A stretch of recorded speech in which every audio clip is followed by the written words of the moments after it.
Bienvenue à mes membres de l'Église baptiste centrale de la Rive-Sud de Saint-Hubert. J'espère que vous avez le sentiment, que vous avez l'assurance que le Seigneur vous bénit abondamment. Eh bien, on va reprendre l'étude des anges, où ce qu'on avait laissé un peu la dernière fois. Et puis, je vais vous rappeler aussi que vous êtes toujours les bienvenus au 4405 rue Aurel à Saint-Hubert pour l'instant à partir de 10h30 le matin le dimanche. On a recommencé les cultes. Les cultes seulement et éventuellement, on va reprendre c'est une progression encore une fois qui est progressive. Éventuellement, on va reprendre les cultes à la normale. Donc, toutes les choses vont rentrer dans l'ordre. Pour l'instant, on va aussi garder des études sur YouTube pour les mercredis. Éventuellement, nous aurons, comme on avait l'habitude d'avoir, nos réunions prières qui vont reprendre. Donc, reprenons maintenant l'étude sur les anges. Et on devrait, avec cette étude-là, terminer notre étude sur les anges. Donc, je pense qu'on est rendu à la 9e partie. Maintenant, les anges qui apparaissent aux hommes ont habituellement quel genre de forme, est-ce qu'on a vu? Ils ont une forme humaine. Ils apparaissent sous une forme humaine lorsqu'ils viennent donner de l'aide ou servir, apporter un message. Donc, ils vont apparaître aux hommes particulièrement de forme humaine. On voit que certains anges volent, hein, on a vu ça, là, on a parlé des chérubins, on a parlé des séraphins, puis on a vu dans l'Apocalypse que les anges volaient. Donc, donc quel type d'ange vole? Bien, probablement ceux qui ont des ailes. Donc, mais est-ce que vraiment, la question c'est, est-ce que vraiment les anges ont besoin d'ailes pour voler? Ça, c'est une autre question qui est intéressante. Si on va dans le livre du prophète Daniel, dans Daniel 9, au verset 20, 20-21, ça nous dit: « Je parlais encore, je priais, je confessais mon péché, le péché de mon peuple d'Israël, et je présentais mes supplications à l'Éternel, mon Dieu, en faveur de la sainte montagne de mon Dieu. Je parlais encore dans ma prière quand l'homme Gabriel, que j'avais précédemment vu dans une vision, donc il avait vu un homme dans une vision, mais là, c'est plus une vision maintenant. Il était en prière, il était conscient, il était lucide. Donc, il dit, l'homme que j'avais précédemment vu dans une vision s'approchait de moi d'un vol rapide au moment de l'offrande du soir. Donc, qu'est-ce que ça nous dit là? C'est que là, c'est un ange sous une forme humaine, corporellement humaine, donc comme un homme, est arrivé d'un vol rapide. Parce que c'est certain, ça c'est pas sans nous rappeler, nous faire penser à Superman, par exemple. Mais, sans en arriver là, mais ce que je veux dire, c'est que, même Superman, lui, il triche, on sait bien, il a une cape, mais ce que je veux dire, c'est qu'on voit pas nécessairement qu'il a des ailes, on voit qu'il est sous la forme d'un homme et il arrive d'un vol rapide. L'autre question est, est-ce que les anges ont vraiment besoin de voler? Est-ce qu'on peut voir, d'après la résurrection de Jésus, par exemple, qu'il est apparu à ses disciples au beau milieu d'une pièce, la porte étant fermée, et il est apparu en plein milieu d'une pièce. Il était physique, hein, il était chair et os, c'est ce qu'il a dit.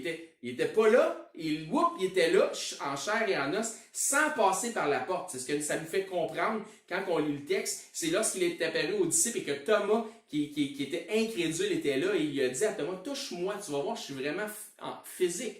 Donc, c'est une forme de matérialisation ou peut-être de téléportation. Là, je sais que je viens de parler de Superman, là, on dirait que je parle de Star Trek. Mais c'est pas là que je vais en venir. Ce que je veux qu'on comprenne vraiment ce que les Écritures nous montrent. Et Jésus n'était pas là et pouf, tout d'un coup, il est apparu. Donc la différence, bien sûr, c'est qu'il s'agit de Christ, et Christ étant Dieu dans la chair, Dieu étant omniscient, omnipotent, omniprésent aussi, et à Dieu, rien n'est impossible. Donc, est-ce que cette possibilité est aussi offerte aux anges que d'apparaître dans un lieu sans nécessairement avoir pris un envol ou avoir voyagé par le vol? On va dire ça comme ça.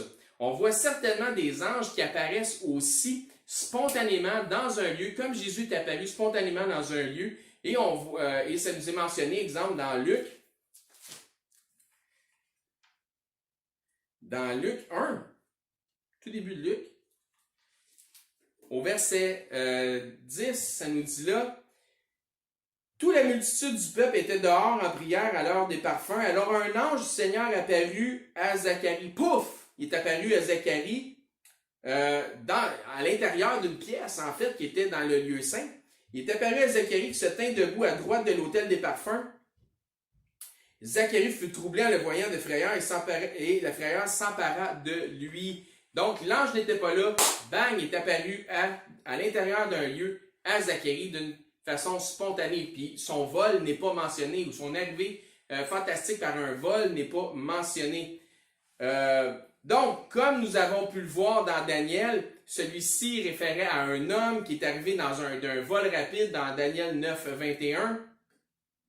Ça nous amène donc à nous questionner. Oui, les anges peuvent voler. Oui, certainement, les anges ont des ailes, on l'a vu. Mais est-ce que les anges ont vraiment besoin d'ailes pour voler? C'est ça la question au final. On s'en pose beaucoup de questions dans cette étude. Jésus nous donne un exemple des possibilités de ceux qui, à la résurrection, seront semblables aux anges. Jésus nous dit, à la résurrection, les hommes et les femmes seront semblables aux anges. Donc, ayant un corps glorifié, c'est ce qu'il nous dit. Et Paul nous en parle plus abondamment dans 1 Corinthiens. Dans 1 Corinthiens 15, il nous dit là, au verset 42, ça nous dit... Ainsi en est-il de la résurrection des morts. Le corps est semi-corruptible, il ressuscite incorruptible, il est semi-méprisable, il est ressuscité glorieux. Voyez-vous, corps glorifié, donc il est ressuscité glorieux. Il est semi-infirme, il ressuscite plein de force, donc il n'y aura pas d'infirmité à la résurrection. Il est semi-corps animal, il est ressuscite corps spirituel. S'il y a un corps animal, il y a aussi un corps spirituel. Donc Jésus, lui, était ressuscité, donc son corps était maintenant ce corps-là, ce corps glorifié-là. Et c'est pour ça qu'il pouvait apparaître dans une pièce de façon spontanée. C'est l'indice ou des possibilités que Jésus nous laisse voir dans les Écritures. Sautons maintenant, on a lu 42, 43, 44, on va sauter au verset 50. Ça nous dit là, « Ce que je dis, frère, c'est que la chair et le sang ne peuvent hériter le royaume de Dieu, et que la corruption n'hérite pas l'incorruptibilité. » Donc, la chair et le sang, donc, voyez-vous, quand Jésus est apparu, je vais faire une parenthèse, Jésus, quand il est apparu à Thomas, en fait, quand il a fait ses apparitions, Jésus a passé les commentaires suivants. Il a dit qu'il était chair et os, mais il n'a jamais dit os, chair et sang, ou chair, os et sang. Il n'a jamais parlé de son sang, il l'a versé, il l'a donné. Donc, ce que ça nous suggère que le corps glorifié n'a pas besoin de sang, probablement. Mais, je ne veux pas aller plus loin. Là, on parle des anges, OK? Donc, l'exemple que Jésus donne est le suivant. Tel que nous l'avons vu, c'est qu'il s'est matérialisé au milieu d'une pièce où la porte était fermée. Mais encore, dans Actes, nous voyons qu'il a monté au ciel, c'est ce qu'on réfère à l'ascension de Christ. Mais il ne semble pas qu'il y ait eu besoin d'assistance, un peu comme on a vu, où les âmes de ceux qui décèdent, non pas les corps glorifiés, mais les âmes de ceux qui décèdent, donc c'est avant la résurrection, c'est encore seulement qu'une âme, eh bien, sont portés par les anges et suggérant de porter au ciel par les anges, donc portés vers le haut, bien évidemment. Mais pour ce qui est de l'ascension de Jésus-Christ, il l'a fait seul, sans l'assistance d'anges. Il l'a fait sans, non plus, il ne s'est pas mis à y pousser des ailes, il n'a pas eu besoin d'ailes, il s'est juste soulevé de la terre. Et il n'a pas été soumis aux lois de l'attraction terrestre. Et c'est ce qu'on peut voir. Donc, il ne semble pas qu'il y ait eu besoin d'assistance ou quoi que ce soit. Donc, je comprends là, qu'il s'agit de Jésus, puis c'est peut-être pas pareil parce que c'est Jésus. Mais les anges, selon ce que Dieu peut leur permettre, ont-ils vraiment besoin d'une échelle, par exemple, entre ciel et terre, comme on voit dans la vision de Jacob, pour monter et descendre, ou c'était simplement une vision que vraiment Dieu voulait offrir à Jacob pour lui faire comprendre quelque chose de spirituel? Ont-ils vraiment besoin d'ailes pour voler, comme on a vu l'homme au vol rapide? On n'a pas vu nécessairement qu'il y avait des ailes. Sont-ils vraiment limités aux lois de l'aérodynamique, par exemple, de l'apesanteur ou de l'attraction terrestre? Mon opinion, c'est que je ne le crois pas. Je ne crois pas qu'ils sont limités par ces limitations physiques-là auxquelles nous sommes limités. Donc, j'aimerais terminer, et c'est déjà une bonne partie qu'on vient de couvrir, mais j'aimerais terminer cette étude en clarifiant un mythe que j'ai découvert dans sur laquelle j'ai passé un peu de temps dans ma dévotion personnelle. J'ai découvert quelque chose qui a de l'ambiguïté, en fait. C'est pour ça que je dis que c'est un mythe. C'est ambigu pour certaines personnes. Cet ange-là, il y a un ange qui est nommé et je veux clarifier quelque chose le concernant. Donc, je veux clarifier un mythe au sujet des démons, de Satan lui-même et d'un ange en particulier qui est nommé dans l'Apocalypse. Comme j'ai déjà mentionné, il y a plus de 300 références aux êtres angéliques dans les Écritures. De toute évidence, on ne les a pas toutes vues à travers cette étude. Mais dans ma dévotion personnelle, comme je vous disais, je souhaiterais amener de la lumière sur un sujet. Dans Apocalypse 9, donc j'ai passé à travers le livre de l'Apocalypse et j'ai vu ça et ça m'a interpellé un petit peu. Dans Apocalypse 9, au verset 11, donc dans Apocalypse, bien évidemment, ça parle beaucoup d'anges et d'êtres célestes, etc. Ça nous dit qu'il y avait comme des insectes, qu'il y a comme des insectes qui vont tourmenter les hommes et que ces insectes-là viennent de l'abîme. Et ça nous dit que ces insectes-là avaient sur elles comme un roi. Donc pas nécessairement un roi, mais que c'est comme s'il était le roi, donc il leur commandait. Hein? Et l'ange, ça nous dit, elles avaient sur elles comme un roi, l'ange de l'abîme, nommé en hébreu Abaddon et en grec Apollyon. Cet ange-là est nommé Abaddon, Apollyon, c'est l'ange de l'abîme. Premièrement, je vais juste clarifier quelque chose. Puis plusieurs croient que cet ange-là, eh bien, c'est Satan. Mais premièrement, je vais clarifier une chose, c'est que Satan n'est pas l'ange de l'enfer. Satan ne règne pas en enfer. Comme on le voit souvent imagé avec une fourche d'unicorne, avec une queue, puis elle vient de couleur rouge ou peu importe. Donc, Satan n'est pas l'ange de l'enfer. Ça nous dit dans les Écritures que Dieu a fait l'enfer pour Satan et ses anges, mais pas pour qu'il règne, pour qu'il soit là tourmenté. Donc, Satan ne règne pas en enfer. Dieu est celui qui a créé l'enfer. Donc, Dieu est celui qui a le pouvoir sur l'enfer. Dieu est le Tout-Puissant. Donc, il a le pouvoir sur l'enfer. Dans Matthieu 25, ça nous est clarifié là par Jésus lui-même, dans Matthieu 25. Donc, Matthieu 25, on y arrive. Verset 41. Matthieu 25, 42, Jésus dit, « Et il dira à ceux qui seront à sa gauche, retirez-vous de moi, maudits, allez dans le feu éternel qui a été préparé pour qui? Pour le diable et ses anges. » Donc, ça a été préparé pour eux, pour qu'eux soient tourmentés là. Et c'est ce qu'on voit clairement que le Seigneur nous dit dans Matthieu 25, 41. Jésus nous dit que c'est lui-même qui détient les clés de l'enfer. Ça nous dit ça dans Apocalypse 1, 18. Et si on lit là, ça nous dit, dans Apocalypse 1, 18, il dit, « Je suis le premier et le dernier et le vivant. J'étais mort et voici, je suis vivant. » Donc, qui parle, bien évidemment, c'est Jésus, celui qui a été ressuscité. « Au siècle des siècles, je détiens les clés de la mort et du séjour des morts. » Donc, séjour des morts qui, souvent, donc dans d'autres versions, on va clarifier clairement qu'il s'agit de hell, donc l'enfer. Donc, il détient les clés d'enfer. Donc, l'abîme, ce qu'il appelle en anglais le pit, donc le séjour des morts, toutes ces choses-là, souvent, ça fait référence, en fait, à l'enfer. Dans Apocalypse 9.1, eh bien, on a lu le 9.11 où ça nous parle d'Abaddon, Apollyon, mais si on va un petit peu plus, si on retourne dans Apocalypse 9, ça nous dit, au début, ça nous parle de cet ange-là et ça nous dit, le 5e ange sonna de la trompette et je vis une étoile qui était tombée du ciel et sur la terre. Et où est l'abîme? Et l'abîme était quelque part sur la terre parce que ça nous dit, les clés du puits de l'abîme lui fut données.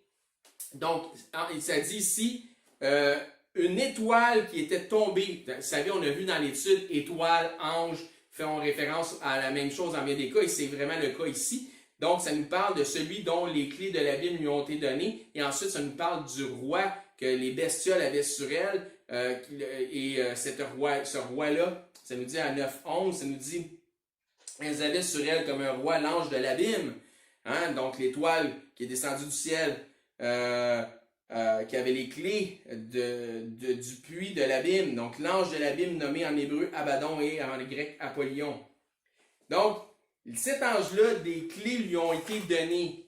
La question maintenant, qui a ces fameuses clés? Qui est celui qui peut donner les clés de l'abîme ou de l'enfer? Eh bien, c'est Jésus. Jésus nous dit, j'ai les clés du séjour des morts, j'ai les clés de l'enfer. Donc, qui lui a donné les clés? Jésus a remis les clés à cet ange de l'abîme. Est-ce que Jésus donnerait les clés à Satan? Pensez-vous que Jésus donnerait les clés que lui a mérité? Jésus a les clés. Pensez-vous qu'il prendrait ces clés-là, il les donnerait à Satan? Donc, je pense pas. Donc, Jésus ne donnerait pas les clés de l'enfer à Satan, mais à un de ses serviteurs. Oui, certainement, à quelqu'un de fiable. Abaddon, Apollyon, est un ange du ciel, parce que on dit c'est une étoile qui est partie du ciel, qui est descendue sur la terre, mais il venait faire un service. Il y avait quelque chose à accomplir, et c'était sous le commandement de l'Éternel, parce qu'il doit accomplir quelque chose qui a rapport avec la colère de Dieu. Donc, un ange qui est là au service de Christ. Donc, on revoit ce même ange mentionné de nouveau dans l'Apocalypse. Les gens vont lire chapitre 9 et vont croire qu'il s'agit de Satan, le diable, etc. Pas du tout, parce qu'on revoit le même ange plus loin, donc dans l'Apocalypse. Mais avant d'aller voir où on revoit cet ange-là, je vais vous emmener voir un passage où Jésus fait appel au bon sens des gens qui sont là, qui disent des niaiseries, de toutes sortes de niaiseries, en fait des folies. Et Jésus les reprend en lui disant, voyez bien que ça ne fait pas de sens, qu'est-ce que vous dites? Et voyons comment Jésus les reprend. Et on va aller dans Marc. Dans Marc 3, verset 23. Donc Jésus est accusé d'exorciser les démons par Belzébul, le prince des démons, ou par le diable. Donc ça nous dit ici, c'est par le prince des démons, donc on l'accuse, hein, c'est par le prince des démons qu'il chasse les démons. Jésus les appela et leur dit sous forme de parabole, comment Satan peut-il chasser Satan? Si un royaume est divisé contre lui-même, ce royaume ne peut subsister. Et si une maison est divisée contre elle-même, cette maison ne peut subsister. Si donc Satan se révolte contre lui-même, pensez-vous que ça va arriver? Ça n'arrivera pas. Hein? Si donc Satan se révolte contre lui-même, ça nous dit, il est divisé, il ne peut subsister, mais c'en est fait de lui. Donc, si ça arrive, hein, c'est fini pour lui, là. Donc, je vais faire appel à votre bon sens aussi lorsqu'on va revoir cet ange de l'abîme-là qui est nommé une autre fois dans Apocalypse 20. Donc, hein, vous voyez, Jésus dit, vous voyez, vous dites des niaiseries, ça ne fait pas de sens. Mais vous allez voir, là, pour ceux qui pensaient que Abaddon, Apollyon, c'était Satan, l'ange de l'abîme, vous allez voir que ça ne fait pas de sens non plus. Parce que ça nous reparle de lui dans Apocalypse 20, ça dit « Puis je vis descendre du ciel un ange qui avait les clés de l'abîme. » À qui qu'on a donné les clés de l'abîme au début dans Apocalypse 9.1? Eh bien, c'est Abaddon, Apollyon, qui avait les clés de l'abîme et une grande chaîne dans sa main. Qu'est-ce qu'il va faire avec cette chaîne? On va voir. Il saisit le dragon, le serpent ancien, qui est le diable et Satan. Voyez-vous, premièrement, le diable, Satan, lorsqu'on parle de lui, il est nommé Satan, Belzébul, Lucifer, le diable, le dragon, le serpent, mais pas Abaddon, puis pas Apollyon. Il y a une grande différence, c'est que l'ange qui est là est nommé en hébreu et en grec. Il a son propre nom. Et ça nous dit que cet ange-là, on lui a donné les clés de l'abîme. On le revoit dans Apocalypse 9.1. On nomme son nom dans Apocalypse 9.11. On le revoit dans Apocalypse 20. Là, ça nous dit qu'il y avait dans sa main une grande chaîne. Il saisit le dragon, le serpent ancien, qui est le diable et Satan. Et il le lia pour 1000 ans et le jeta dans l'abîme, fermant et scella l'entrée au-dessus. Pourquoi? Parce qu'il y a les clés. Il ferma et scella l'entrée de celui afin qu'il ne séduit plus les nations jusqu'à ce que 1000 ans fussent accomplis. Après cela, il faut qu'il soit délié pour un peu de temps. Donc, comment Satan peut-il lier Satan? Comment Satan peut-il se révolter contre lui-même? Jésus nous a fait ça clair dans Marc 3, que c'est pas quelque chose qui va arriver, c'est pas quelque chose qui va se faire. Mais on voit que Christ a donné les clés à un ange plus puissant que Satan, parce que celui-ci est capable de le saisir, de prendre une chaîne, de le lier, de le jeter dans l'abîme, fermer l'abîme, tourner ça avec la clé. Donc, c'est un ange au service de Christ. C'est un ange qui est vraiment fiable pour l'Éternel. Apocalypse 9, 11, retournons là, lorsqu'on nomme cet ange, ça nous dit là qu'en hébreu, son nom, ça nous dit ici, elles avaient sur elle comme un roi l'ange de l'abîme, nommé en hébreu Abaddon, en grec Apollyon. Donc, l'Apocalypse est le dernier livre du canon biblique. L'Ancien Testament a été écrit en hébreu, tandis que le Nouveau Testament, donc majoritairement en hébreu, tandis que le Nouveau Testament majoritairement en grec. Abaddon, en hébreu, veut dire destruction, et Apollyon, en grec, veut dire destructeur. Et c'est là que les gens font souvent l'erreur de dire « Ah, cet ange-là, c'est Satan ». Certains diront que Satan est le destructeur, puis c'est ce que je pensais moi-même, c'est ce que je disais, je l'ai peut-être même déjà prêché, mais Satan veut dire adversaire. Juste un passage dans 1 Pierre 5, ça nous dit là, au verset 8, ça nous dit soyez sobres, veillez, votre adversaire, le diable, rôde comme un lion rugissant, cherchant qui il dévorera. Donc, Satan, ça veut dire adversaire. Voici ce que j'ai plutôt découvert en faisant cette petite recherche, en voulant démystifier la chose. Si on va dans Exode 11, verset 4, ça nous dit là, Moïse dit, « Ainsi parle l'Éternel vers le milieu de la nuit, je passerai au travers de l'Égypte, et tous les premiers-nés mourront dans le pays. » C'est grave, là. « Et tous les premiers-nés mourront dans le pays d'Égypte, depuis le premier-né de Pharaon assis sur son trône jusqu'au premier-né de la servante qui est derrière la meule, et jusqu'à tous les premiers-nés des animaux. » Et ainsi de suite. Et on saute, plus tard, on saute dans Exode 12, donc on passe de chapitre 11 au chapitre 12, et on va voir au verset 23. Donc il rappelle un peu ce qu'il vient de dire là. Il dit, « Quand l'Éternel passera pour frapper l'Égypte, il verra le sang sur les linteaux et sur le poteau. » On a déjà aussi dit dans une autre étude que ça c'était un type de la croix de Jésus, du sang de Jésus, le sang de l'agneau sur poteau et linteau, donc comme un type de la croix en fait. Ça nous dit ici, lorsqu'il verra le sang sur les poteaux, l'Éternel passera par-dessus la porte. Donc, passera par-dessus la porte, ça veut dire quoi? Donc, c'est vraiment la Pâque. En anglais, la Passover, donc passer outre, passer par-dessus. Donc, ça vient de là. Donc, passera par-dessus la porte, et il ne permettra pas au destructeur. Et c'est là que les gens, souvent, vont faire les rangs. Oh, le destructeur, Satan, le destructeur. Ça, c'est-tu le destructeur ici? Ça dit que l'Éternel va faire quelque chose. Donc, il y a un ange qui va être au travail, au service de l'Éternel, et il s'est appelé ici le destructeur. Il ne permettra pas au destructeur d'entrer dans vos maisons pour frapper.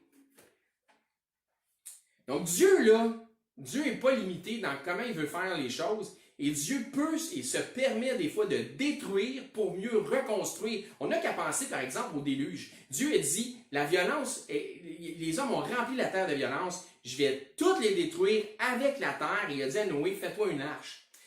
Et Dieu a tout détruit pour tout reconstruire. Donc, des fois, Dieu est celui qui détruit. Dans Jérémie, par exemple, au verset, si on va dans le prophète Jérémie, ça nous dit là, au chapitre 31 de Jérémie, on va voir un exemple de ce que Dieu dit là. Ça nous dit, 31-27, ça nous dit, « Voici les jours viennent, dit l'Éternel, où j'ensemencerai la maison d'Éternel et la maison de Juda d'une semence d'hommes et d'une semence de bêtes. Et comme j'ai veillé sur eux pour arracher, abattre, détruire, ruiner, et ça nous dit aussi affliger, nuire. Donc, ainsi je veillerai sur eux pour bâtir et pour planter, dit l'Éternel. » Donc, voyez-vous, Dieu peut détruire pour mieux reconstruire. Donc, nous avons ce cantique en français qui s'intitule « Oh, quel bonheur de le connaître ». Et le refrain va comme suit, pardonnez ma voix, mais ça dit « Chantons, chantons d'un cœur joyeux le grand amour du Rédempteur qui vint à nous du haut des cieux et nous sauva du destructeur. Donc, je comprends, on a un cantique comme ça qui nous dit « Ah, tu sais, le destructeur, c'est le diable, c'est Satan. » Certainement, Satan, il n'est pas là pour l'édification du corps de Christ. Ça ne l'intéresse pas du tout. Il cherche à apporter la division parmi les croyants. Donc, il empêche l'édification. Donc, ce qu'il cherche vraiment, c'est à détruire le temple de Dieu, détruire l'Église, détruire les croyants, détruire l'assemblée des croyants, détruire en amenant de la dérésie, de la mauvaise doctrine, de la doctrine malsaine, etc., etc. Néanmoins, je ne vois pas dans la Bible où Satan est directement appelé le destructeur. Je ne vois pas ça. Je l'ai cru longtemps, mais je ne le vois pas maintenant suite à cette recherche que j'ai faite. Et si jamais vous le voyez, je vous invite à me laisser savoir. J'aimerais vraiment, vraiment être au courant. Si je vous ai déjà mentionné que Satan, c'est le destructeur, que le diable, c'est le destructeur, c'est mon erreur et je m'en excuse. Et ça, c'est intéressant de voir ça. Parce que Dieu nous permet de croître en Christ, croître en connaissance, croître aussi en connaissance, pas nécessairement intellectuelle, mais spirituelle, parce qu'il s'agit ici de la parole de Dieu. Et on parle, c'est l'évidence d'une progression, d'une croissance. Puis il n'y a pas de statu quo dans le Seigneur. C'est soit qu'on grandit en Christ, et soit qu'on régresse. Donc, définitivement, je suis heureux que le Seigneur me permis de voir ça. Mais encore une fois, c'est la perspective que moi, je vois des Écritures. Si jamais vous voyez quelque chose de différent, que j'ai peut-être oublié ou j'ai peut-être manqué, laissez-moi le savoir concernant le fait que peut-être le diable est appelé le destructeur dans les Écritures. Ça m'échappe, je ne le vois pas, mais je l'ai cru longtemps pour l'entendre, exemple, comme des cantiques que je viens de vous chanter, désolé encore une fois, ou pour l'avoir entendu peut-être prêché par d'autres ou dit par d'autres. Puis des fois, tu prends ces choses-là, tu les prends pour acquis, mais tu ne les vérifies pas, puis ça fait du sens, puis tu vas avec ça, puis tu fais ton petit bonhomme de chemin, mais sans te rendre compte que d'une fois à l'autre, ce que tu fais juste propager ce qui n'est pas nécessairement biblique. Pas nécessairement fondamental, mais pas nécessairement biblique. Sur ce, ça complète complètement, c'est quoi le dire, notre étude sur les anges. Et j'espère que ça a été édifiant pour vous. J'espère que ça vous a amené des perspectives différentes et que ça vous a permis justement de croître en Christ, en connaissance, mais en connaissance spirituelle. Et non pas nécessairement juste intellectuelle, mais vraiment pour la gloire de Christ. Vraiment, j'espère ça. Et encore une fois, je vous invite à venir parce qu'on a vraiment du bon temps depuis qu'on a rouvert les portes dans notre lieu d'assemblée. Mais 4405 rue Aurel à Saint-Hubert, les dimanches, à partir de 10h30, vous êtes assurément les bienvenus. Oui, on a des mesures de distanciation, mais on a un plaisir vraiment sain d'être ensemble, d'avoir cette communion fraternelle qui revient. Et encore une fois, on est dans un mode progressif, mais éventuellement, on va revenir vraiment aux choses normales. Donc, d'ici là, si je vous vois, j'espère vous voir dans l'assemblée chez nous. Sinon, d'ici là, je vous dis bien évidemment que Dieu vous bénisse, vous protège, vous garde et vraiment veille sur vous et sur vos allées et venues et qui veille sur votre santé physique, mais aussi votre santé spirituelle. Et jusqu'au prochain rendez-vous, je vous dis à la prochaine.